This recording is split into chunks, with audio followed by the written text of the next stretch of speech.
बोलिए परम पूज्य गुरुवर आचार्य 108 विद्यासागर महामुनिराज की जय जय जय।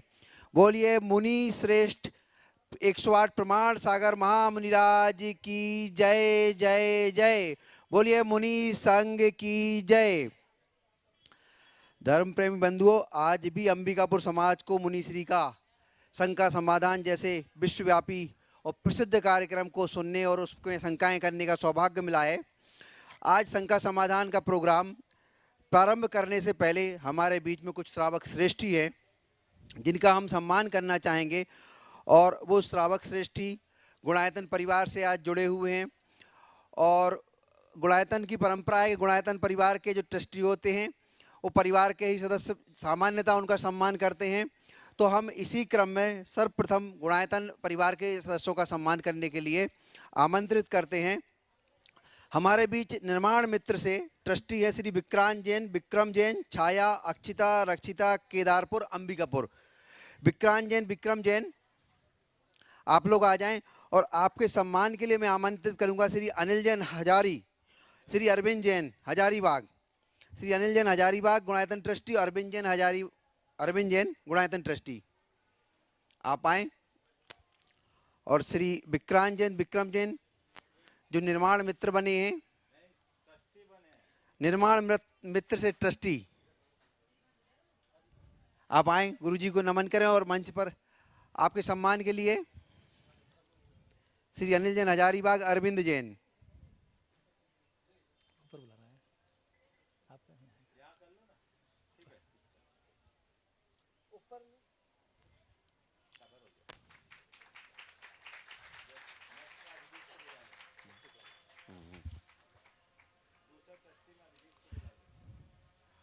दूसरे हमारे गुणायतन के आज ही ट्रस्टी बने हैं श्रीमान दिनेश कुमार जैन, श्रीमती बेबी जैन, अंकित जैन, बीतरा गारमेंट जबलपुर, आप आ जाएं। और आपके सम्मान के लिए डॉक्टर अभिजीत जैन, डॉक्टर चेतना जैन आए जो गुणायतन के ट्रस्टी हैं, शिरोमणि संरक्षक। महाराज जी, अब पद और पदवी बढ़ती जा रही है आपके प्रभाव से। हमारी जानकारी में आप ट्रस्टी थे, आप शिरोमणि संरक्षक हो गए।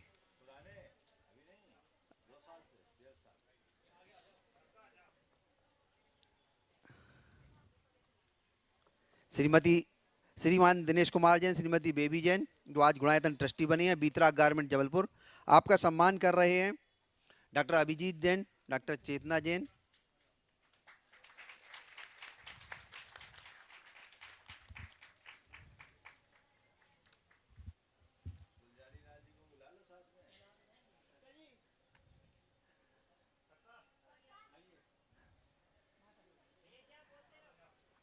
बेबी जैन के माता पिता जो बेबी जैन और दिनेश जैन हमारे बहनोई और बहन हैं। हमारा परिवार गुणायतन और गुरुजी के चरणों में पहुंचने के बाद काफी उन्नत हो गया है हर दृष्टि से। अब आएंगे गुणायतन ट्रस्टी श्री अखिलेश जैन, निकिता जैन धनकोड़े, यशवी जैन अंबिकापुर। आपके सम्मान के लिए हम बुलाएंगे श्री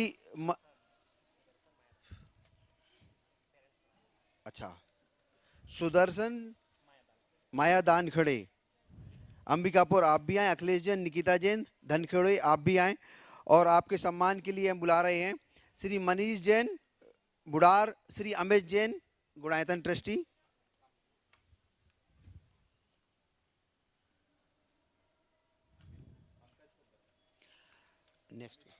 नेक्स्ट में अमित जैन जसपुर, मनीष जैन बुडार, पंकज जी भी आ जाएं, पंकज पाटोदी।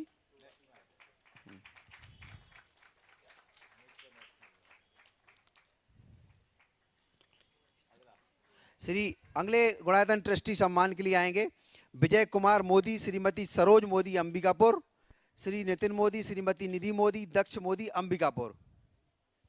और आपके सम्मान के लिए पंकज जैन पाटोदी, श्री विवेक जैन गुणायतन ट्रस्टी। अमित जैन आप भी आ जाएं साथ में सम्मान के लिए।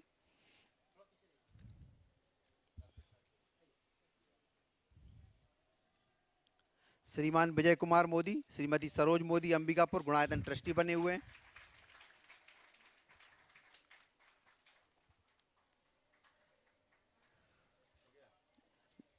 अब हमारे अंबिकापुर समाज का आग्रह है कि आप सम्मान करना चाहते हैं हमारे श्रीमान अनिल कुमार जी संगीता जैन और श्री अरविंद पायल जैन हजारीबाग वालों का। आप आ जाइए और आपके सम्मान के लिए अंबिकापुर समाज की तरफ से श्री भैया अशोक कुमार जैन और बाकी जो मंदिर के पदाधिकारीगण हैं, आप आ जाइए।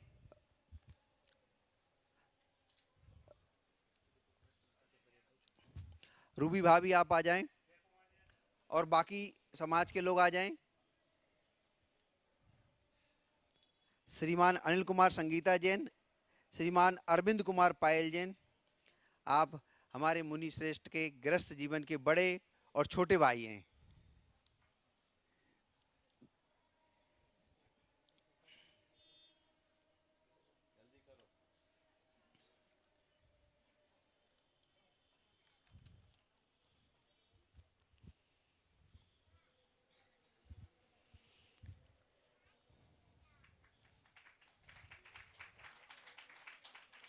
श्रीमान अनिल जैन संगीता जैन, अरविंद पायल जैन हजारीबाग। अंबिकापुर समाज आपका स्वागत करता है, वंदन अभिनंदन करता है और आप पधारते रहे हमारे समाज के बीच।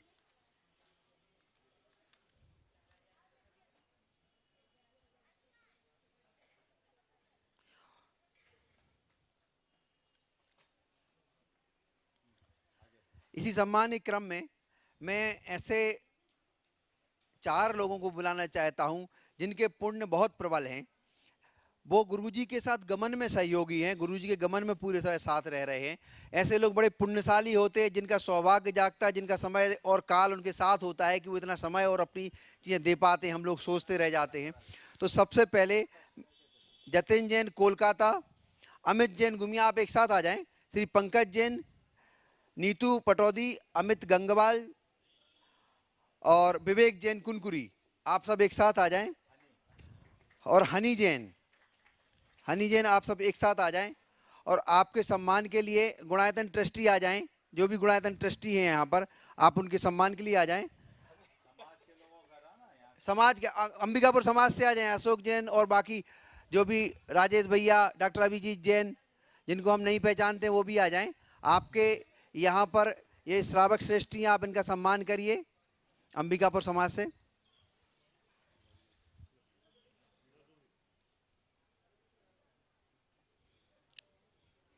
श्री जतिन जैन कोलकाता, हनी जैन गुमिया, पंकज जैन, नीतू पाटौदी, अमित गंगवाल, विवेक जैन कुनकुरी।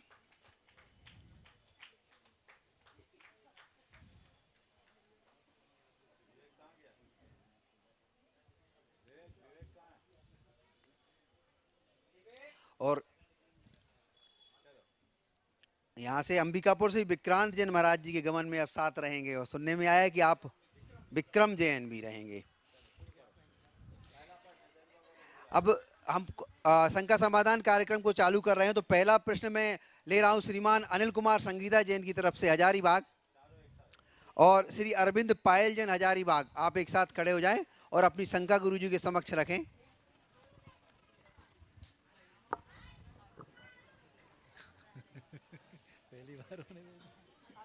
इसके बाद छोटू शर्मा अंबिकापुर तैयार रहेंगे। नमस्तु महाराज जी, इच्छा में महाराज जी। महाराज जी, अच्छे फैसले अनुभव से आते हैं, लेकिन अच्छा अनुभव बुरे फैसलों से आता है। तो महाराज जी, अच्छे और बुरे फैसलों के बीच सामंजस्य कैसे बिठाएं? बहुत अच्छा सवाल है। अच्छे फैसले अनुभव से आते हैं और बुरा फैसला अनुभव बुरे फैसले से आता है। आपने पूछा अच्छे और बुरे फैसले के बीच सामंजस्य कैसे बनाएं। कोई ज़रूरी नहीं। एक सफलतम व्यक्ति से किसी ने पूछा कि आपकी सफलता का राज क्या है, तो उन्होंने उत्तर दिया अनुभव।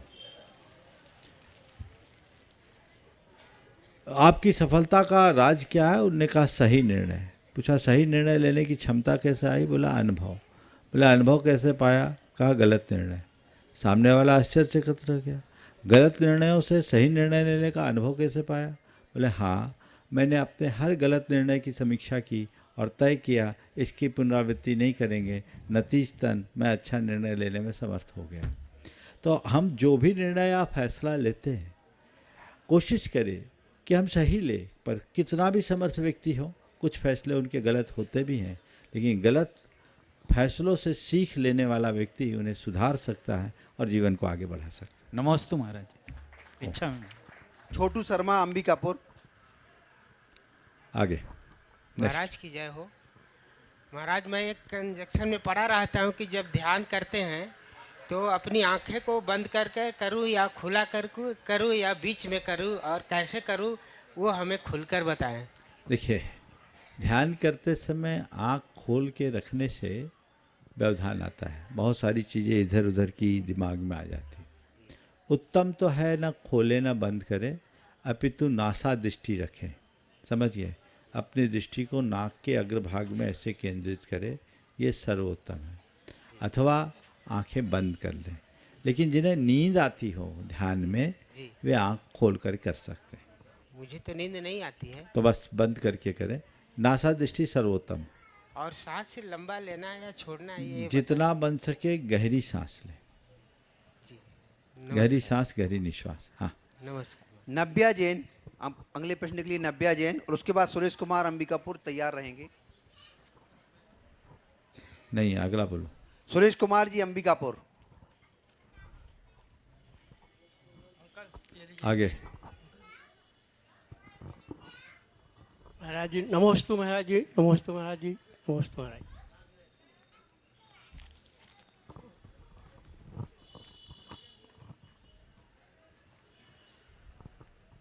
लोभी व्यक्ति को धन देकर अभिमानी व्यक्ति को विनम्रता से और पंडित जी को सच बोलकर वश में किया जा सकता है, परंतु मूर्ख व्यक्ति को कैसे वश में किया जा सकता है, कृपया मार्गदर्शन। मूर्ख को समझाओ तो ज्ञान गांठ हो जाए। मूर्ख व्यक्ति को समझाने का प्रयास करना भी मूर्खता है, इसलिए उनसे तटस्थ रहना चाहिए। चलिए अगले गुणायतन ट्रस्टी श्री दिनेश कुमार जैन बेबी जैन बीतरा गारमेंट जबलपुर अपना प्रश्न रखेंगे गुरुजी के चरणों में।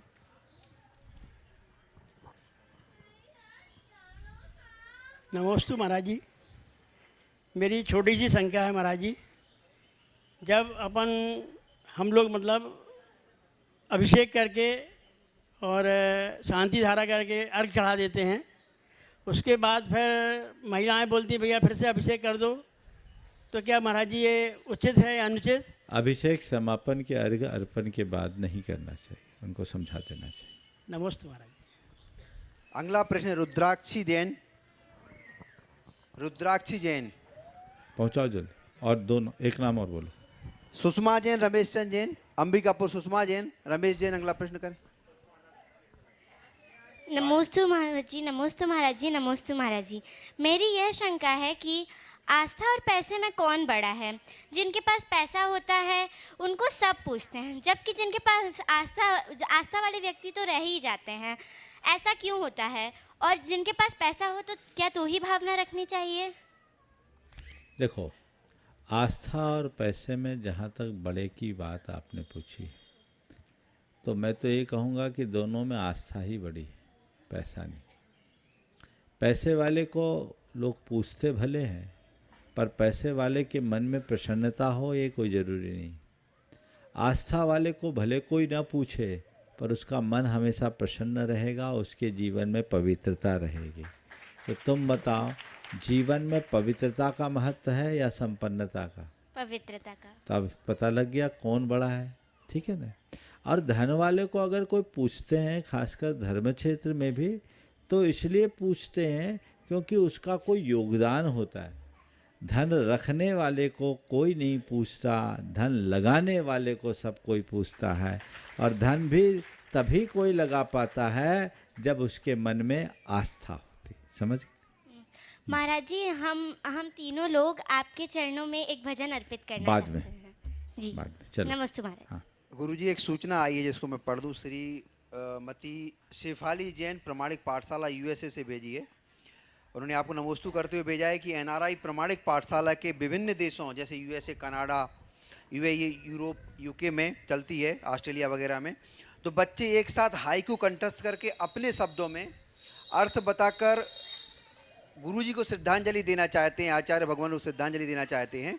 2 मार्च को न्यूयॉर्क के समय के अनुसार 12 बजे, जिसका भारत में समय 10:30 बजे रात्रि को रहेगा, 2 मार्च को विनयांजलि अर्पित करेंगे। इसमें 6 साल से छोटे बच्चे स्तुति करके विनयांजलि अर्पित करेंगे। लगभग 125 बच्चे ऐसी विनयांजलि अर्पित करेंगे, जिसकी लिंक यूट्यूब पर और प्रमाणिक ऐप पर मुनिप्रमाणसागर.net वेबसाइट पर उपलब्ध रहेगी। आप सबसे उनका अनुरोध है कि आप भी इसमें 10:30 बजे भारतीय समय अनुसार शामिल हो, 2 मार्च को।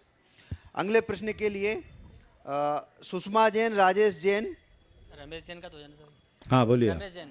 इसके बाद हाँ नमोस्तु महाराज जी, नमोस्तु महाराज जी, नमोस्तु महाराज जी, इच्छा भी महाराज जी। महाराज जी मेरे 2 प्रश्न हैं छोटे छोटे से। महाराज जी मैं एक बात पूछना चाहता हूँ। शाम को सूर्यास्त के बाद 4 प्रकार का आहार का त्याग होता है सूर्योदय तक। अगर कोई आदमी जैसे बाहर जाना चाहता हो 3-4 बजे के आसपास, तो मंजन कुल्ला कर सकता है कि नहीं? दूसरा प्रश्न है महाराज जी मेरा, मौन व्रत क्या है? अगर आदमी मौन व्रत लेता है तो उसमें क्या करना चाहिए? और जैसे आदमी मौन व्रत ले लेता है और इशारों में बात करता है, तो क्या वो सही है? और देखिए, सूर्यास्त के बाद कुछ भी नहीं लेना चाहिए, ना अन्न जल।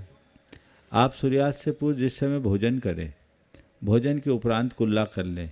अब आपको मुख शुद्धि की भी कोई ज़रूरत नहीं। जब मुख अशुद्ध ही नहीं हुआ तो शुद्ध करने की क्या ज़रूरत। लेकिन सूर्यास्त के बाद यदि मुख में पानी डालते हैं तो ये सदोष है, ये नहीं करना। मौन का सबसे उत्तम अर्थ तो यही है कि सारी प्रवृत्तियों को मौन कर देना, अपने में रहना, अंतर्मुख हो जाना, ये सबसे उत्तम मौन है। बल्कि मौन की घड़ी में जो इशारा आदि होता है वो एक प्रकार की बोली ही है। मुख से नहीं बोल रहे हैं, पर अभिव्यक्ति से तो सब बोल ही रहे हैं। इसलिए उत्तम मौन वही है जब हम अपनी प्रवृत्तियों को गौण कर दें। महाराज जी मैं ये पूछना चाहता हूँ, सुबह जैसे 3-4 बजे हमको कहीं बाहर जाना है, उस समय हम कर सकते हैं कि नहीं कुल्ला? जब उजाला हो तब कुल्ला करना। जिस दिन बाहर जाना है ना, हाँ, उस दिन पहले दिन के सूर्यास्त के पहले कुल्ला कर लो। नमस्ते महाराज जी। चलिए। अगला प्रश्न श्रीमती सुषमा जैन, राजेश जैन, अंबिकापुर। आगे। नमोस्तु महाराज जी, इच्छामी महाराज जी। महाराज जी मेरा प्रश्न है कि महानगरों में जहाँ मंदिर घर से बहुत दूर है और मंदिर जाना रोज़ संभव नहीं है, तो वहाँ धर्म ध्यान उपवास व्रत कैसे करें और घर में ऐसा कैसे माहौल बनाए कि धार्मिक माहौल बना रहे और बच्चों को भी हम धार्मिक संस्कार दे सकें। और महाराज जी मोह को कैसे त्यागें और बच्चों को पाठशाला से कैसे जोड़ें? एक साथ 3 सवाल। हाँ महाराज जी। अनुमति 1 की। महाराज जी पाठशाला के लिए मैं बहुत प्रेरित कर रही हूँ बच्चों को, तो नहीं आ रहे अंबिकापुर से, तो आप। बहुत सुंदर।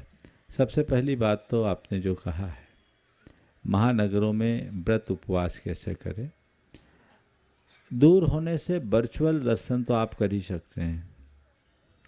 खासकर जिस दिन व्रत उपवास है उस दिन समय निकाल करके जरूर देव दर्शन करें, पूजन करें। उसके लिए समय निकालना चाहिए। रोज़ तो करते नहीं, सप्ताह 15 दिन में करते हैं, तो उसके लिए समय निकाल ही लेना चाहिए। दूसरी बात, आपने कहा बच्चों में संस्कार कैसे डालें, घर में धार्मिक वातावरण कैसे कराएं। देखिए आजकल बहुत अच्छी सुविधा हो गई है। प्रामाणिक पाठशाला से बच्चे जुड़े, परिवार जुड़े, ऑनलाइन भी होती है। और वो ऑनलाइन पाठशाला से अगर एक बार बच्चों को आपने जोड़ दिया, उनकी लगन लग गई, तो आपको कुछ कहने की ज़रूरत नहीं पड़ेगी। आज बच्चे पाठशाला के नाम से भागते हैं, लेकिन जहाँ प्रामाणिक पाठशाला की बात आती वहाँ बच्चे भाग कर आते हैं। मैं यहाँ भी चाहूँगा अंबिकापुर में आप अपनी पाठशाला शुरू करें, प्रामाणिक पाठशाला से संपर्क करें। कुनकुरी और जसपुर में वो चालू है, आप लोग भी यहाँ पर करें। कुछ महिलाएं आगे आ जाए तो बहुत उत्तम रीति से आप ऑफलाइन यहाँ पर अपने बच्चों को, आपके पास पर्याप्त स्थान है, सप्ताह में 1 दिन 2 दिन का जो उनका कार्यक्रम होता है वो चलाकर उनमें अच्छे संस्कार भर सकते हैं। और जो यहाँ नहीं आ सकते वो ऑनलाइन अपने बच्चों को कर सकते हैं। आप उनको करें, उनमें अच्छे संस्कार पड़ेंगे, उनका जीवन आगे बढ़ेगा।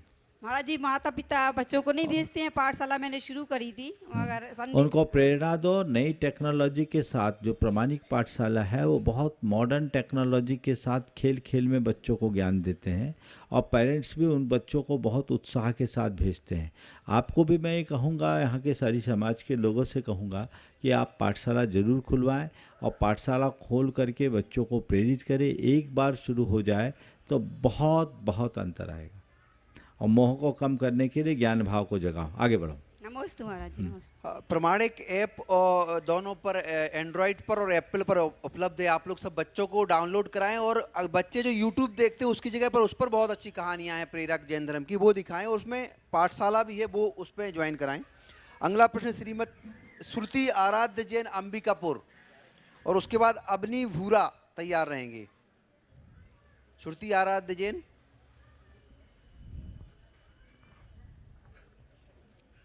महाराज जी नमोस्तु नमोस्तु नमोस्तु। चुल्लक जी को इक्षामी इक्षामी इक्षामी। महाराज जी मेरा आपसे प्रश्न है कि हमें रात्रि भोजन क्यों नहीं करना चाहिए? बहुत अच्छा। अभी तुम यहाँ बैठी हो, अभी दिन है ना? हाँ। अभी कोई मच्छर काट रहे क्या? नहीं। और रात में बैठोगे तो काटेंगे। क्यों? कहाँ से आ गए मच्छर? मतलब खाने के ही उससे। न मच्छर क्यों आए? रात में क्यों आए? दिन में क्यों नहीं आए? पता है? इसका एक साइंस है। सनलाइट में अल्ट्रावायलेट इंफ्रारेड रेज होती है। उस रेज के कारण सूक्ष्मजीव उत्पन्न नहीं होते। जो पहले से उत्पन्न होते हैं वो यहाँ वहाँ छिप जाते हैं। जैसे ही सनसेट होता है, रात्रि होती है, जीवों की उत्पत्ति भी होने लगती है और जो छिपे हुए होते हैं वो निकलने लगते हैं। तो अब जीवों का संचार, जीवा का आवागमन जब होगा तो उनको हमारे भोजन में शामिल होने की संभावना है कि नहीं? है। और अगर वो हमारे भोजन में शामिल हो गए तो हमसे हिंसा होगी कि नहीं? होगी। तो हमें हिंसा करेंगे तो अधर्म होगा कि नहीं? होगा। पाप होगा कि नहीं? होगा। तो हमको पाप से बचना है कि नहीं? बचना है। तो रात्रि भोजन त्यागना है कि खाना है? त्यागना है। समझ गए? इसलिए रात्रि भोजन का त्याग करना चाहिए। नमोस्तु और महाराज। भोजन भी उसका दुष्प्रभाव पड़ता है, भोजन भी जहरीला हो सकता है। फिर दूसरी बात, रात में खाओ और सो जाओ तो उसका ठीक ढंग से पाचन नहीं होता। तो अपने शरीर को हेल्दी बनाए रखने के लिए और अपने आप को स्वस्थ बनाए रखने के लिए दिन में खाना चाहिए। नमोस्तु महाराज। अगले प्रश्न के लिए अबनी भूरा। नहीं, हाँ अच्छा, बच्चे ही बच्चे हैं आज। आगे। नमस्तु नमस्तु नमस्तु। मेरे गुरुदेव के वंदन में सत गुरुदेव के चरणों में सत नमन। गुरुदेव मेरा प्रश्न ये है कि सभी कहते हैं भगवान की पूजा करनी चाहिए, मगर वास्तव में भगवान होते हैं? इसमें क्या संशय है? भगवान होते हैं तभी तो हम पूजा करते हैं। मंदिर में कौन बैठे हैं? अगर होते हैं तो हमें दिखते क्यों नहीं हैं? हम देखेंगे तब तो दिखेंगे। देखना चाहेंगे तभी ना दिखेंगे। वहाँ जो बैठे हो भगवान ही है, वो ध्यान में है। उनको देखने की कोशिश करो, मूर्ति मत देखो, उनके भीतर छिपे भगवान को देखो। समझे? हमने उनकी प्रतिष्ठा की है, वो वीतराग अवस्था को प्राप्त है। समझ गए?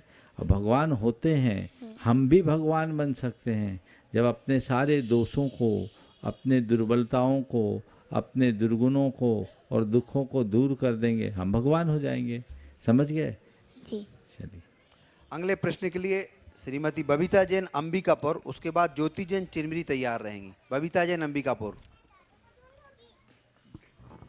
नमोस्तु महाराज जी, नमोस्तु नमोस्तु। इच्छामी छुल्लक जी, मेरा प्रश्न ये है कि हम लोग का घर बहुत दूर है मंदिर से और चौका लगाने के भाव होते हैं हमारे यहाँ महाराज जी के, कभी आहार ही नहीं हुए, चरण ही नहीं पड़े, उसके लिए क्या करें? अब या तो भावना भाव कि जहाँ हो वहाँ मंदिर हो जाए, नहीं तो मंदिर के पास मेरा घर हो जाए। अच्छा। और कोई उपाय तो है नहीं। अथवा जी ये स्वाभाविक है कि सब दूर दूर तक तो साधु नहीं आ सकते, जी तो मंदिर के आसपास कहीं व्यवस्था बना करके आप लाभ ले सकते हैं। जी, लेकिन चरण पढ़ना भी तो जरूरी है घर में हाँ, तो महाराज उसका जी, उपाय वही है जो हमने पहले बोला। चलिए अच्छा, ठीक है, नमोस्तु अगला। महाराज। हाँ। Jyoti Jain Chirmiri. Oh my god. अगला।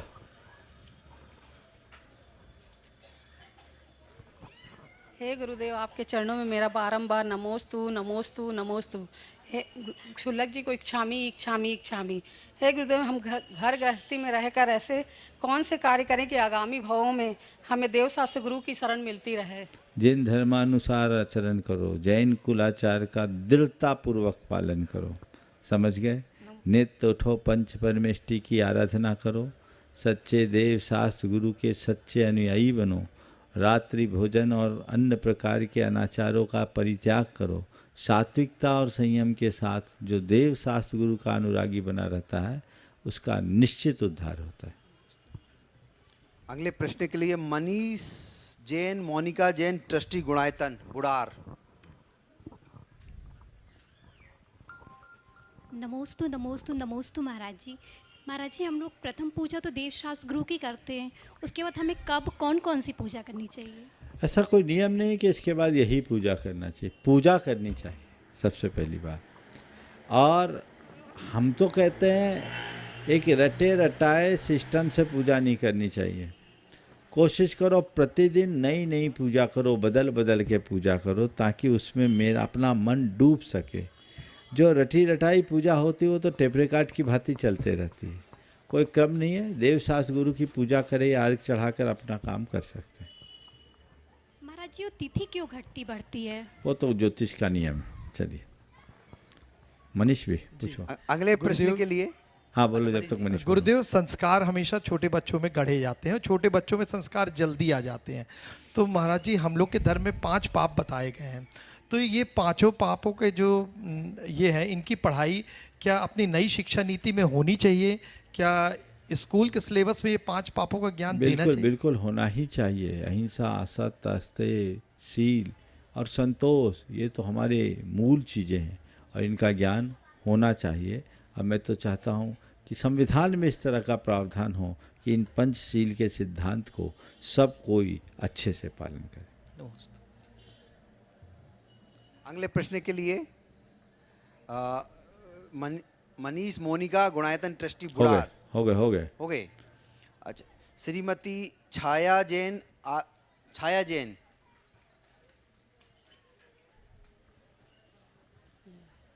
नमस्ते महाराज जी, इच्छा में महाराज जी।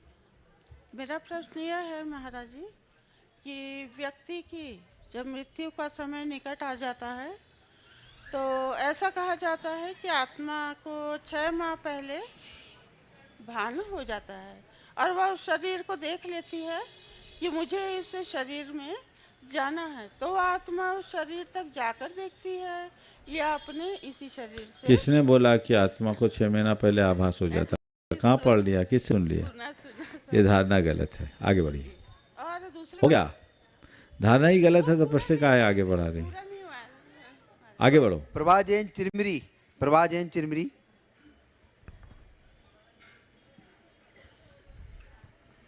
नमोस्तु महाराज जी, नमोस्तु महाराज जी, नमोस्तु महाराज जी। एक छामी महाराज जी।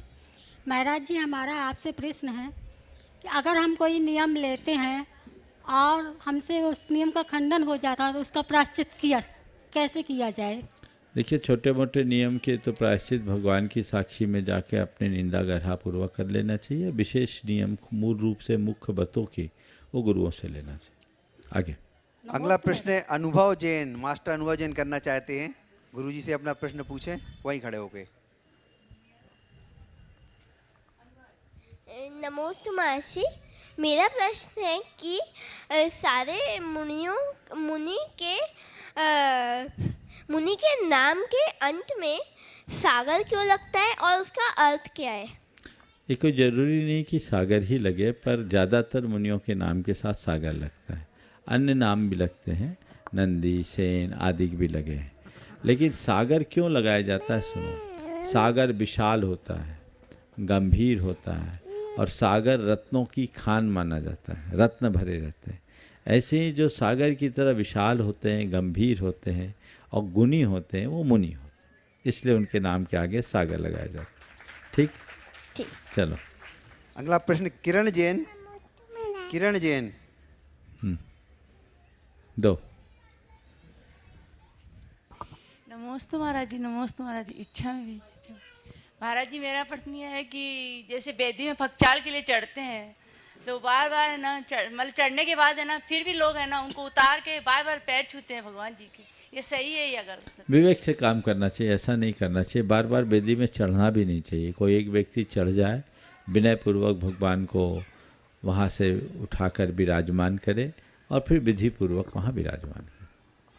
अगले प्रश्न के लिए विवेक जैन, राखी जैन, अंबिकापुर। विवेक जैन, राखी जैन, अंबिकापुर। नमोस्तु महाराज जी, नमोस्तु नमोस्तु नमोस्तु। महाराज जी, मेरा सवाल ये है कि जब कोई व्यक्ति दान करता है तो दान तो निस्वार्थ भाव से करना चाहिए, लेकिन कभी कभी ऐसा होता है कि आदमी मन में या मंदिर में कहीं जाके ये भगवान के सामने बोलता है कि मेरी ये इच्छा पूरी हो जाएगी तो मैं ये दान करूँगा या कुछ भी दान करूँगा। तो इस प्रकार का दान महाराज जी दान की श्रेणी में आता है कि नहीं आता है? और दान करने के साथ यदि हम किसी चीज़ की प्राप्ति की इच्छा रखते हैं तो ये उचित है या अनुचित है? देखिए, दो दृष्टियां हैं। मन्नत मनौती तो कभी नहीं मानना चाहिए, लेकिन एक है मन्नत, एक है संकल्प, दोनों में अंतर है। हे भगवान मेरा ये काम करा दो तो मैं ये करूँगा, ये है मन्नत। लेकिन एक संकल्प है, जिस दिन मेरा ये काम पूरा होगा उस दिन मैं ये काम करूँगा, ये है संकल्प। तो संकल्प अच्छी चीज़ है। जैसे किसी ने कहा, सोचा जिस दिन मेरे रिटायरमेंट में पीएफ का पैसा आएगा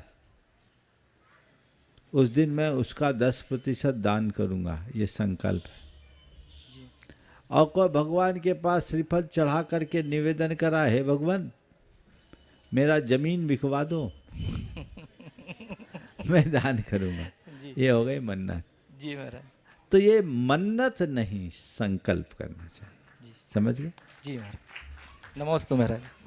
अगले प्रश्न के लिए मनीषा जैन। मनीषा जैन आगे। और उसके बाद राहुल जैन तैयार रहेंगे। ओ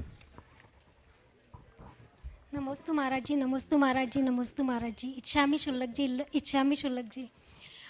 महाराज जी, मेरा क्वेश्चन ये है, मैंने सुना है कि भक्तांबर को एक ही जगह बैठ के मतलब शुद्धि, पूर्ण शुद्धि के साथ पढ़ना चाहिए। क्या मतलब ऐसा? और मतलब घर से रास्ते मंदिर आते समय क्या भक्तांबर पढ़ सकते हैं? देखिए, भगवान का नाम तो कहीं भी ले सकते हैं, लेकिन अनुष्ठान जो होता है वो एक चित्त होकर करना चाहिए, इसलिए शुद्धिपूर्वक एक स्थान पर बैठ के करना। और महाराज जी, मेरा क्वेश्चन मतलब महाराज जी, भक्तांबर जो 48 दीपकों के द्वारा आरती करते हैं, क्या मतलब उसमें हिंसा का दोष नहीं लगता? ये आपको अपने विवेक से करना चाहिए। चलिए। राहुल जैन। राहुल जैन। महाराज जी को बार बार नमस्तुतु नमस्तु नमस्तुतु। शुल्लक जी को इच्छामी इच्छामी इच्छामी। महाराज जी, मैं शिक्षा क्षेत्र में काम करता हूँ, तो मेरे जो विद्यार्थी हैं, विद्यार्थी, शिष्य, श्रावक, चेला और शागिर्द में क्या अंतर है? विद्यार्थी, शिष्य, श्रावक और चेला और शागिर्द। शागिर्द। अच्छा है। देखिए, विद्यार्थी जो विद्या के अध्ययन के लिए प्रवृत्त है, विद्यार्थी एक शब्द और जोड़ दो, छात्र। समझ गए? तो छात्र और विद्यार्थी दोनों एक अर्थक हैं। वो विद्या उपार्जन के लिए आया है, वो विद्या अर्जन कर रहा है। उसके विद्या अर्जन का आज के संदर्भ में जो अर्थ है वो लर्निंग अर्निंग के लिए है, अर्थोपार्जन के लिए, क्योंकि आज अर्थकरी विद्या को ही प्रमुखता दी गई। शिष्य बहुत ऊंचे स्तर का शब्द है। शिष्य का मतलब है जो गुरु के प्रति पूरी तरह समर्पित हो जाए, जो गुरु के प्रति समर्पित हो, जिसने अपनी इच्छा शक्ति, निर्णय शक्ति और समझ शक्ति को गुरु चरणों में अर्पित कर दिया है और जिसका संपूर्ण जीवन गुरु गढ़े, उसका नाम शिष्य है। समझिए? अब फिर है चेला। जो किसी का अनुकरण करे वो चेला है। शागिर्द, जो किसी के साथ रहे वो शागिर्द है। और क्या बचा? एक और बता, ये श्रावक। श्रावक एक अलग शब्द है। श्रावक वह है जो श्रद्धा, विवेक और कर्तव्य में निष्ठ हो, वो श्रावक है, जो एक विशेष श्रद्धालु है। श्रावक जरूरी नहीं कि वो शिष्य हो, वो अलग चीज़ है। लेकिन छात्र, विद्यार्थी, शिष्य, शागिर्द, ये जो आपने चारों शब्द, और चेला, 5 ये शब्दों की चर्चा की, इन सब में शिष्य सबसे अलग। अगले प्रश्न के लिए डॉक्टर अभिजीत, डॉक्टर चेतना जैन, गुणायतन, श्रोमणी संरक्षक। हो गए? नमोस्तु गुरुदेव, नमोस्तु गुरुदेव, नमोस्तु गुरुदेव। इच्छामी महाराज महाराज जी, मेरा प्रश्न आपसे है कि आप हमेशा बोलते हैं कि सर्वधर्म समान है, सभी मनुष्य एक से हैं, सब एक जैसे ही हैं, एक समान है। तो फिर ये जो लव मैरिजेस आजकल हो रही हैं, ये कहाँ तक प्रासंगिक हैं? इसका क्या साइड इफ़ेक्ट होगा समाज पे एक्सेप्ट करने से, और नहीं एक्सेप्ट करने से क्या? मैं ये नहीं कहता कि सब धर्म समान है, मैं सदैव ये कहता हूँ धर्मी को समान मानो, और धर्म के नाम पर लड़ो मत, धर्म सहिष्णु बनो, ये लक्ष्य होना चाहिए। जहाँ तक शादी विवाह का संबंध है तो विधर्म विवाह से सदैव बचना चाहिए। विधर्म विवाह अगर इसी तरह चलता रहे तो हमारा धर्म विलुप्त हो जाएगा, हमारी परंपराएं नष्ट हो जाएगी। आपकी जानकारी के लिए मैं बताऊं, वर्तमान में पारसी समुदाय विलुप्ति की कगार पर है, और उनके कारणों में एक महत्वपूर्ण कारण बताया विधर्म विवाह। अगर इसी तरह आज जैन लोग भी इसी तरह विधर्म विवाह करते रहेंगे तो धीरे धीरे जैन परंपरा लुप्त हो जाएगी। तो अपनी परंपरा को अक्षुण्ण बनाए रखने के लिए विवाह के संदर्भ में हमें अपने धर्म के बारे में विचार करना चाहिए, और प्रत्येक व्यक्ति को अपने धर्म का दृढ़ता से पालन करना चाहिए और दूसरे धर्म की निंदा से बचना चाहिए। ये रास्ता। नमोस्तु गुरुदेव। सुरेश अग्रवाल, अभिजीत, भीलवाड़ा, राजस्थान। नहीं, ठीक।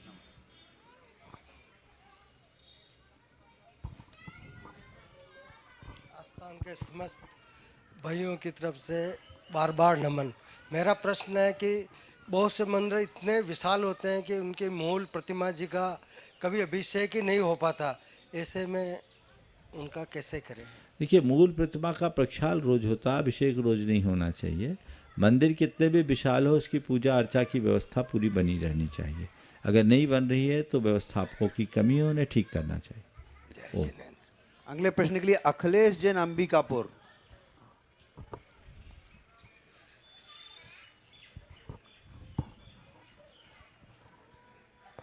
श्री महाराज जी के चरणों में बारंबार नमस्तु।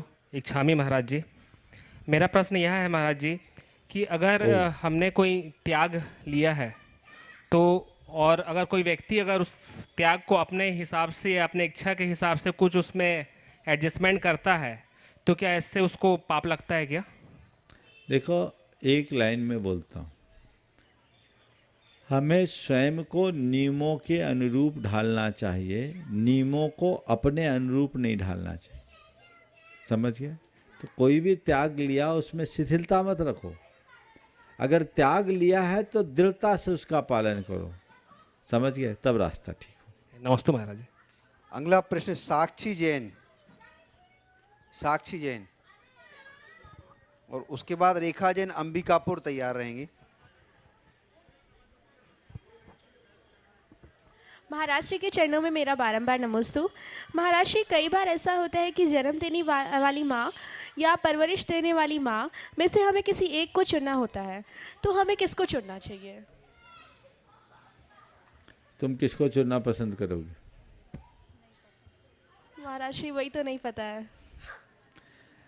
देखो, आजकल तो बहुत कम होता है कि जन्म देने वाली माँ, परवरिश करने वाली माँ अलग अलग हो, लेकिन अगर किन्हीं के साथ ऐसा है कि एक तरफ जन्मदात्री माँ है और एक तरफ परवरिश करने वाली, पालन पोषण करने वाली माँ है, अब दोनों के बीच चुनाव करने का जब सवाल आए तो मैं कहूँगा जहाँ ज़्यादा ज़रूरत है उधर ध्यान देना चाहिए, क्योंकि हमारे लिए दोनों का बड़ा उपकार है। एक ने जन्म दिया है, दूसरे ने जीवन दिया है। समझ गए? एक के प्रति झुकाव रखने की अपेक्षा दोनों की तरफ समान भाव रखना ही मेरी दृष्टि में सर्वोत्तम। नमस्ते महाराज जी। रेखा जैन, अंबिकापुर।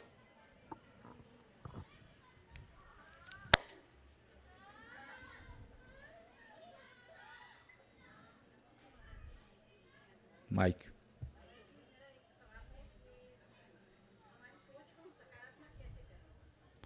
अपनी सोच को सकारात्मक कैसे करें? देखिए, अपनी सोच को सकारात्मक बनाए रखने के लिए 4 बातें ध्यान रखें। सबसे पहले सकारात्मक लोगों के संगति में रहूं। दूसरी बात, नकारात्मक लोगों से सुरक्षित दूरी रखो।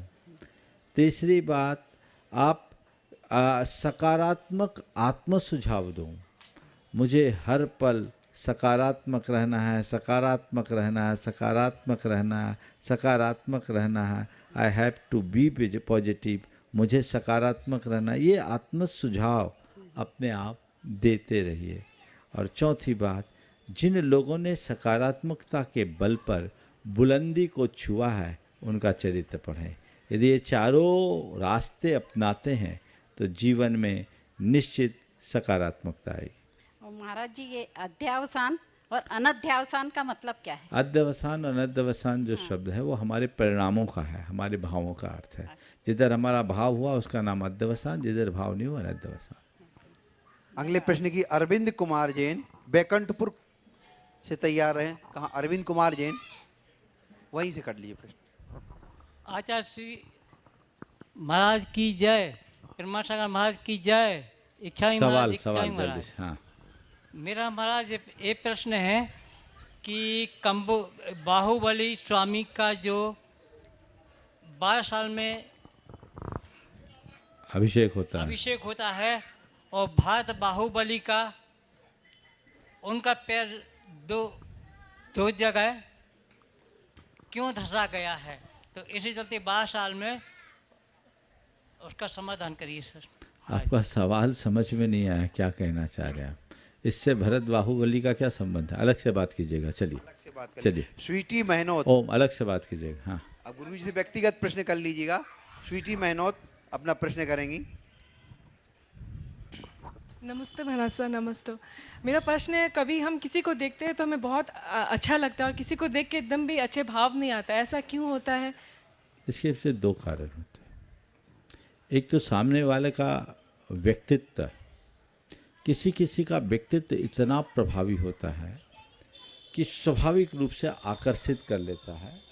कर्म शास्त्रीय भाषा में अगर कहें तो उसके आधे और सुभग नाम कर्म का विशिष्ट उदय होता है जो सबको खींच लेता है, चाहे वो जानने वाला हो न जानने वाला हो।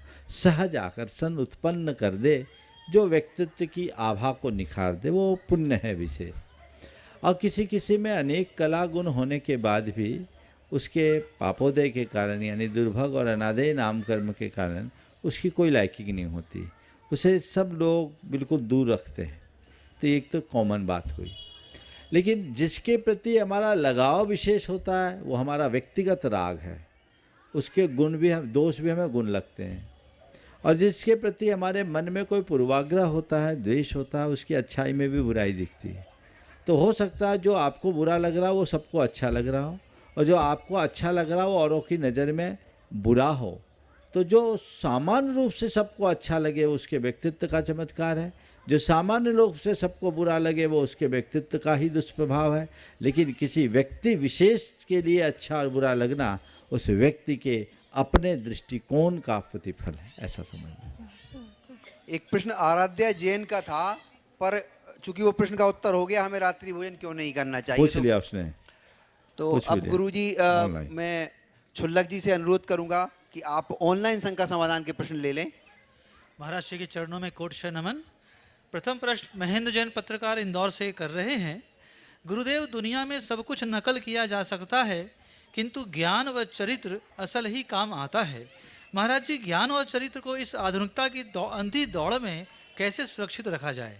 बिल्कुल, बहुत अच्छी बात कही कि सब चीज़ों का नकल की जा सकती है, ज्ञान और चरित्र तो असल ही काम में आता है। आधुनिकता की दौड़ में हम अपने ज्ञान और चरित्र को निर्मल कैसे बनाए रखें? देखिए, ज्ञान नहीं सद्ज्ञान पाए और सद्ज्ञान सदैव सद्ज्ञानियों से पाए। संतों के संपर्क में जो ज्ञान पाया जाता है वह ज्ञान मनुष्य को चरित्रनिष्ठ बनाता है, उसके चरित्र में उज्ज्वलता आती है और वह जीवन को आगे बढ़ाता है। और ऐसे अन्य माध्यमों से ज्ञान पाने के बाद हो सकता है उसे ज्ञान का दुरभिमान भी हो उठे।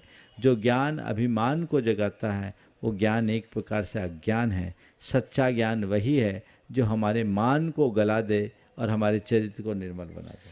प्रवीण सिंघई जी गड़ाकोटा से प्रश्न कर रहे हैं, गुरुवर, विश्व में जितने भी महान व्यक्ति हुए हैं सभी ने कहीं ना कहीं ईश्वर से प्रार्थना द्वारा आंतरिक बल प्राप्त किया है, तो गुरुदेव हमें किस प्रकार प्रार्थना करनी चाहिए? देखिए, प्रार्थना दो तरह की, एक है प्रार्थना, एक है कामना, एक है याचना, है ना। अब भगवान के सामने जाते हैं, ज़्यादातर तो याचक लोग जाते हैं। वो क्या करते हैं, भगवान मेरे लिए ये कर दो, मेरे लिए ये कर दो, मुझे ये करा दो, ये करा दो, ये है याचना। कामना, इच्छा लेकर, हे भगवान मेरे दुखों को हर दो, हे भगवान मेरा उद्धार कर दो, ये कामना है। कामना भी दो तरह की होती है, एक भौतिक कामना और एक पारमार्थिक कामना। भौतिक कामना में व्यक्ति सांसारिक अपेक्षाओं से भर जाता है और पारमार्थिक कामना में व्यक्ति अपने कल्याण की कामना भगवान के समक्ष करता है। भौतिक कामना कतई उचित नहीं है, पर पारमार्थिक कामना कदाचित हमारे जीवन का उत्थान कर सकती है। हे भगवान मुझे भव सागर से पार लगा दो, हे भगवान मेरा उद्धार करा दो, हे भगवान मुझे सद्बुद्धि की प्राप्ति हो जाए, ये एक प्रकार की कामना है। लेकिन इससे ऊंची बात है प्रार्थना। प्रार्थना में केवल एक भावना है जो सारे जगत के कल्याण की है, सबके मंगल और कल्याण की, अथवा स्वयं को स्वस्थ, समर्थ, सशक्त और सकारात्मक बनाए रखने की कामना, भावना। हे भगवान मैं इस तरह का हूँ, मेरे दुखों का निवारण हो या नहीं, मैं दुखों को सहने में समर्थ हो सकूं, मुझ पर मुसीबत ना आए ये बात नहीं, मुसीबतों में मैं स्थिर बना रहूं। इस तरह की प्रार्थना करना सबसे उत्तम माना जाता है, और जो मनुष्य इस तरह की प्रार्थना करता है वही सच्चे अर्थों में बलिष्ठ होता है। लक्ष्मी जैन कटनी से प्रश्न कर रही हैं, गुरुवर मेरी शंका यह है कि मोह खत्म होने पर जीवन में कोई भी चीज़ खोने का डर खत्म हो जाता है, जैसे कि रिश्ते, दौलत और जीवन। तो गुरुवर मोह को कैसे खत्म करें? वास्तविकता को जान लो, मोह खत्म होगा। देखिए, किसी व्यक्ति से किसी व्यक्ति का बड़ा जबरदस्त मोह होता है। आप लोगों के जीवन का भी अनुभव होगा। आप उसके लिए जान न्यौछावर करने को तत्पर, लेकिन जिस दिन आपको मालूम पड़ जाता अरे आदमी तो मेरे सामने कुछ और है, असलियत कुछ और है, उसका दोहरा चरित्र समझ में आ जाए, तो फिर क्या होता है? क्या होता है? उस व्यक्ति का नाम लेना भी पसंद नहीं आता। क्यों? मोह भंग हो गया। एक केस हुआ ऐसा, एक युवक एक लड़की से शादी करना चाहता था, उसके माता पिता वो नहीं चाहते थे। मेरे पास भी लेकर आए, मैंने समझाया, लड़का मानने को तैयार नहीं था। पर पता नहीं उस लड़के को देखकर मेरे मन में क्या आया, मैंने कहा बेटा तू कह जरूर रहा है लेकिन ये शादी तेरी होगी नहीं। यद्यपि मैं भविष्यवक्ता नहीं हूँ, पर कभी कभी किसी किसी के भाग्य से कुछ उद्गार निकल जाते हैं। जो हुआ, बोला महाराज मैं तो करूँगा तो उसी से ही करूँगा। अब उस समय तो पूरे मोह में था। अब कोई साल भर बीता, पिताजी की सम्मति, माता पिता की सम्मति के अभाव में वो संबंध तो नहीं हो रहा था। रात के 11 बजे एक दिन वो बच्चा अपने मम्मी पापा के दरवाजे खटखटाया, पापा दरवाज़ा खोलो। क्या बात है? सुबह बात कर लेंगे। नहीं अभी खोलो, जरूरी काम है। माँ बाप दरवाज़ा खोला, लड़का बदहवास सी सूरत, आग बबूला, सब खत्म हो गया, नष्ट कर दिया उसने। सब समझ में आ गया, उसकी वास्तविकता का पता लग गया। अब मुझे कुछ नहीं करना, आप लोग जो कहते थे सही कहते थे, मैं मोह में अंधा हो गया। हुआ क्या? बोला वो एक किसी दूसरे लड़के से चैट कर रही थी और पकड़ में आ गया। उसको कहीं से पासवर्ड मिल गया और उससे चैट कर रही थी, असलियत पता हो गया। फिर मेरे पास दूसरे ही दिन लेकर आया। लड़के ने बोला महाराज मेरा मोह भंग हो गया। और आज अच्छा है, खुशहाल है, उसका घर बस गया है। लेकिन कहने का तात्पर्य उदाहरण मैंने इसलिए दिया है कि वास्तविकता का ज्ञान होते ही मोह भंग होता है। जीवन से मोह, व्यक्ति से मोह, संसार से मोह केवल इसलिए होता है क्योंकि व्यक्ति भ्रम को सत्य मान लेता है। झूठ को सच मान लेता है, जिस दिन उसकी वास्तविकता प्रकट हो जाती है, संसार असार है, ये नश्वर है, हम उसे शाश्वत मान बैठे हैं, ये भंगुर है, हम उसे स्थायी मान बैठे हैं, ये मेरी भूल थी। जिस दिन इस भूल का एहसास होता है, सारा मोह खत्म हो जाता है और वही व्यक्ति अपने जीवन का पथ प्रशस्त कर पाता है। मीना चौधरी जी जोधपुर से प्रश्न कर रही हैं, महाराज जी मेरी जिज्ञासा यह है कि हम उनसे तो लड़ सकते हैं जो खुलेआम दुश्मनी करते हैं, लेकिन उनका क्या करें जो मुस्कुराकर छल करते हैं? तो महाराज जी ऐसा क्यों समाधान करें? खुलेआम दुश्मनी करने वालों से लड़ सकते हैं, पर उनका क्या करें जो मुस्कुराकर छल करते हैं। देखिए, इसमें व्यक्ति को पहचानना चाहिए और ऐसे लोगों को मुस्कुराकर टाल देना चाहिए। जो हमें पता है कि मुस्कुरा कर के छल करने वाले हैं, उनसे सुरक्षित दूरी रखिए, न उनसे लड़िए न उनसे निकटता रखिए। दोनों तरह से एक सुरक्षित दूरी बना कर रखिएगा तो आप सुरक्षित रहिएगा। प्रमोद पापड़ीवाल जी महावीर नगर से प्रश्न कर रहे हैं, प्रायः चालाक व झूठ बोलने वाले व्यक्ति का बात करने का लहजा बहुत अच्छा दिखता है, लेकिन सत्य व खरा बोलने वाले का लहजा अपेक्षाकृत अच्छा नहीं होता। मेरा प्रश्न यह है कि सत्य व खरा बोलते समय हम अपने लहजे को अच्छा बनाने के लिए क्या करें? बिल्कुल सही बात बोल रहे हैं। झूठ बोलने वाले लोगों का लहजा चालाकी के साथ बहुत अच्छा होता है, क्योंकि वो अपनी बात में मुलम्मा चढ़ाते हैं और नकली वस्तु को असली बनाने के लिए उसकी पैकिंग थोड़ी अच्छी करनी पड़ती है। असली व्यक्ति के लिए कुछ करने की ज़रूरत नहीं है, वो तो अपने आप चलती है। सत्य सत्य है, यदि वह बदसूरत भी है तो स्वीकार है, और झूठ सुंदर भी हो वो आकर्षक होता है पर उसमें स्थायित्व नहीं होता। जिस दिन झूठ की असलियत का पता लगता है लोग उससे दूर हो जाते हैं। प्रश्नकार ने बहुत अच्छा सवाल किया कि हम ऐसा क्या करें कि सच बोलते समय भी हमारा लहजा अच्छा बने।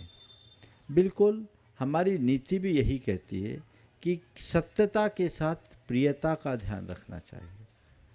केवल सच बोलना अच्छी बात नहीं। कई लोग बोलते हैं हम तो नग्न सच बोलते हैं, हम तो कड़वा सच बोलते हैं। जहाँ कड़वाहट है वहाँ सच नहीं, सच तो माधुर्य का नाम है। इसलिए कभी सच बोलो तो उसके साथ प्रियता का ध्यान रखो। सत्यम ब्रूयात् प्रियम ब्रूयात् ना ब्रूयात् सत्यम अप्रियम ना नृतम च प्रियम ब्रूयात् ऐसा धर्म सनातन। सच बोले, प्रिय बोले, अप्रिय सत्य ना बोले और प्रिय असत्य ना बोले। समझ गए? तो प्रिय असत्य अच्छी बात नहीं और अप्रिय सत्य भी अच्छी बात नहीं। हमें सत्यता के साथ प्रियता का ध्यान रखना चाहिए, जिससे हमारे जीवन का पथ प्रशस्त होगा और हम अपने जीवन को आगे बढ़ाने में समर्थ हो सकेंगे। हम इसी दिशा में अपने जीवन को आगे बढ़ाने की कोशिश करें।